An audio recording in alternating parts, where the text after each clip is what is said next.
நம்ம மேலே எவ்வளோ தான் கோவப்பட்டாலும் அம்மா அம்மா தான் இல்லையா சொன்ன மாதிரி என்னை எவ்வளோ திட்டினாலும் எனக்காக பற்றி எல்லோரும் குடிச்சிட்டாங்க குடிக்கலன்னு சொல்லி எடுத்துகிட்டு வந்து கொடுத்தாங்க.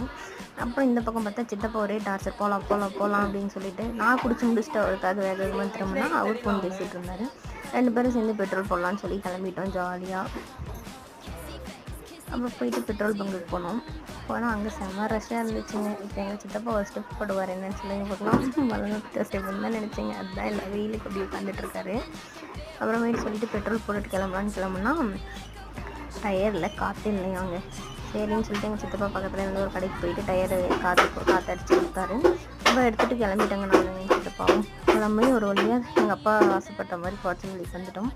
இங்கே வந்துட்டு எங்கள் அப்பா எவ்வளோ நேரம் வந்து நிறைய டிஸ்க் லைனிங் எடுத்தாருங்க. எங்கள் அப்பா வந்து டெய்லர். அப்புறம் லைனிங்லாம் எடுத்துகிட்டு கிளம்பலாம் வீட்டுக்கு அப்படின்னு சொல்லி நானும் பேசிட்டு இருந்தேன். டிபார்ட்மெண்ட் ஸ்டோர் கூப்பிட்டு போனாங்க. ஒரே ஜாலியாகிடுச்சு, என்ன வாங்கி தருவார் என்ன வாங்கி தருவாருன்ட்டு.